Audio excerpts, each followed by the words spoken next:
Hello, welcome to the Villages, Florida. My name is David. I'm a realtor with Florida Realty Investments, and every week I take a close look at the real estate market here in the Villages. I'm going to orient you as to where the Villages is located. We are in Central Florida. The map you're looking at is showing you all active listings on the MLS as of today. Size of the circle denotes the size of the home, and the color of the circle denotes its price per square foot. That will be the case for all these maps that I show you, and you can see that it does indeed locate each home individually. The Villages is a 55 plus community. We have golf courses spread throughout, championship and executive. We have recreation, shopping, dining, and live entertainment in four town squares every night of the week.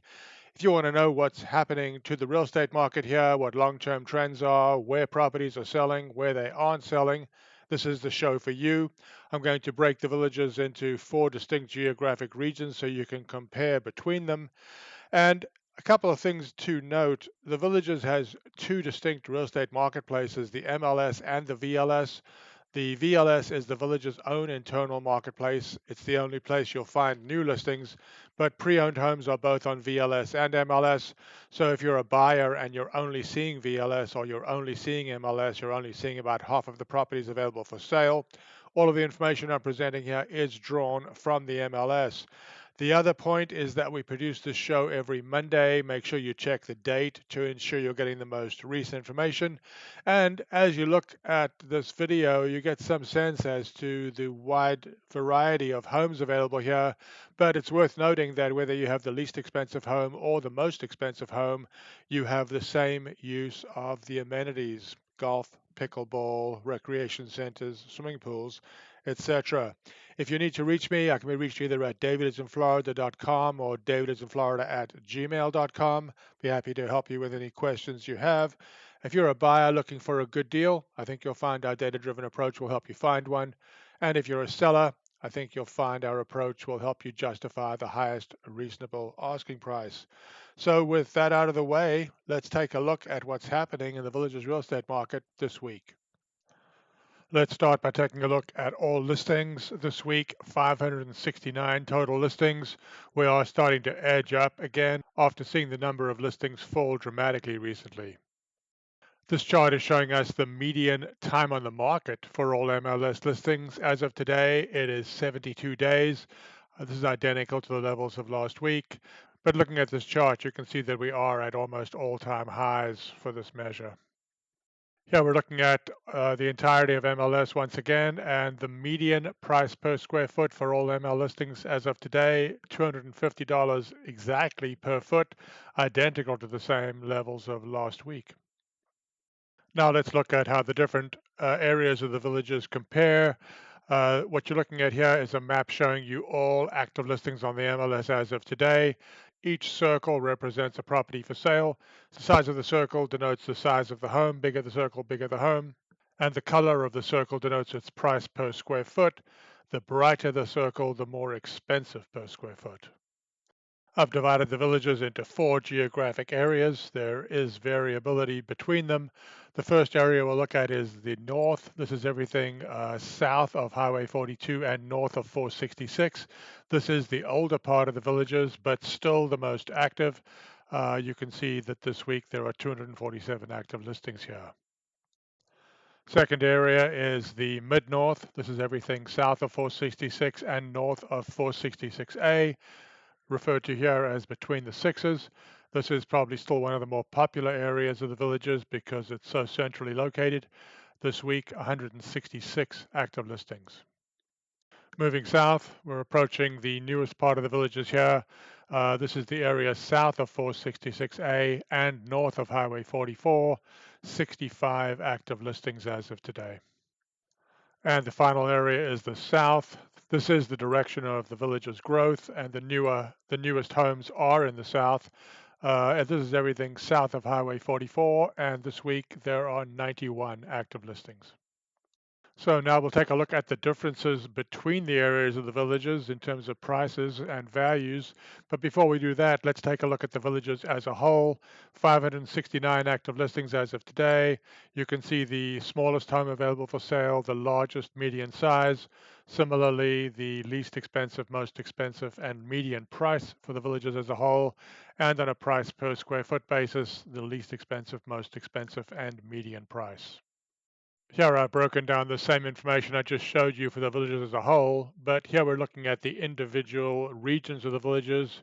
You can see north, mid-south, and south, how many homes are available, what the size ranges are and the median size, price range and median price, and the same information on a per foot basis. For those of you looking for a home of a certain vintage, this will help.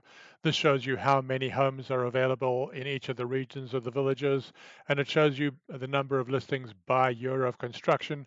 You can see the entirety of the villages on the right, north, mid-south, and south to the left.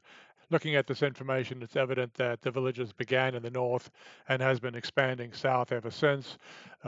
Construction in the south really only began around 2020. I'm going to give you two more perspectives on a price for all listings. Here we're looking at the price per square foot. And in each of these buckets, you can see how many listings there are. For example, the most active price segment, the 225 to 250 price range, 146 active listings, two listings at over $500 a square foot this week. Similarly, you can see how many homes are available in each of these price ranges.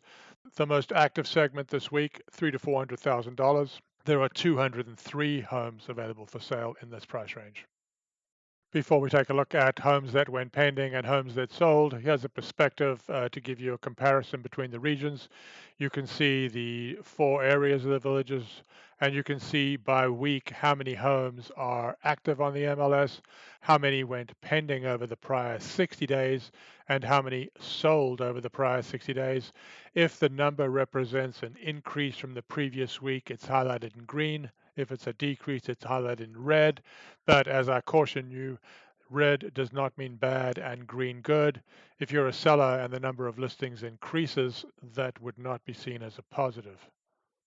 Here we look at what changed over the last week. The graph you're looking at is showing you the number of new listings and the number of homes going pending on a week by week basis. Although this information is a 4-week average, you can see the number of new listings in red and the number of pending home sales in blue. Currently, the average over the last 4 weeks is one more home being listed than going pending. This is the actual weekly data. You can see going back to July of 2022, the difference between new listings and homes going pending. If the reading is above the zero line, that means there were more homes going pending than being listed. As you can see, for the last 7 days, 6 more homes were listed than went pending. We're going to take a closer look at the homes that went pending over the last 7 days, but we'll start with this map, which shows you the location of each of the 37 homes going pending over the last 7 days.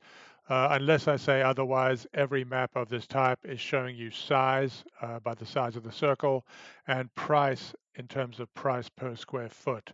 Brighter the circle, more expensive per square foot. This is how long the homes that went pending over the last 7 days were on the market before going pending. An uptick over the last week or so. 44 days on the market is the median for the last 4 weeks. Here we're looking at the price per square foot at which these homes are going pending. 235.92 a foot is the 4-week average. Last week was not the lowest level that we've seen because you're looking at a 4-week average here, but you can form your own impression as to the direction of prices. This is the price change for the homes going pending over the last 7 days. Price change is measured as the difference between the original asking price and the price at which the home went pending. 6.28% is the average over the last 4 weeks for the price change for the homes going pending over the prior 7 days.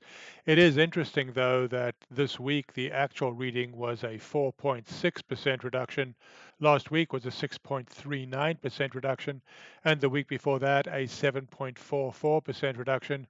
So the price change has dropped by almost half over the last 3 weeks. It's interesting to note that the pending change was 6.28% for last week, but the change for the homes that actually closed was even worse at a 7.92% reduction from the original asking price. Now we'll look at the homes that closed over the last 7 days. This map is showing you the location of the 30 homes closing in the last week.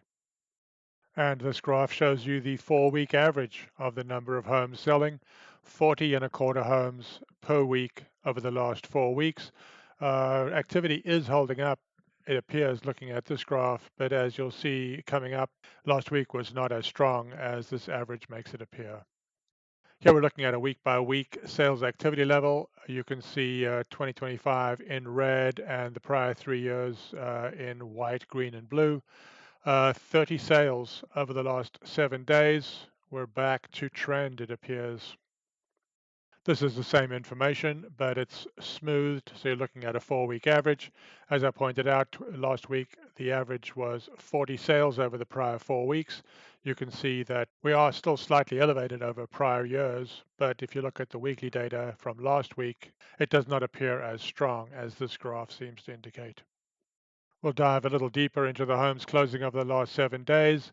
You can see that the median time on the market over the last 4 weeks has been a median 55 days. The trend might still be higher, and we're at the higher end of the range already. I average these values to smooth the data so it doesn't appear as jumpy, but it does disguise some facts. For example, the actual time on the market for the homes closing last week was only 27 and a half days, which was a decrease from 74 days the prior week. Here we're looking at the median price per square foot that homes closing over the last 4 weeks have averaged, 236 even, the median price per square foot over the last 4 weeks. And one last look at the relationship between listings and sales. This represents weeks of inventory. We're just dividing the total number of listings by the total number of sales week by week. We're up to 19 weeks of inventory, almost 5 months. I would point out to you how rarely we've seen 20 weeks of inventory. We're back to that level again. Here's a graph that has been showing improvement. We're looking at what percentage of listings have reduced their asking price from the original asking price. We're at under 57% now. And another graph that has been showing improvement recently, we're looking at what the actual price reduction has been. The median price reduction for all MLS listings as of today is a 4.2% reduction from the original asking price. If you're a buyer and you're trying to find a good deal here in the villages, or you're a seller and you're trying to maximize your return in a reasonable period of time, please reach out to me at either DavidisinFlorida.com or DavidisinFlorida@gmail.com. I'll be happy to research properties for you, answer questions about life in Central Florida or life in the villages itself. If you have any questions, once again, DavidisinFlorida.com, DavidisinFlorida@gmail.com. Please reach out if you have any questions. Hope to hear from you. Take care.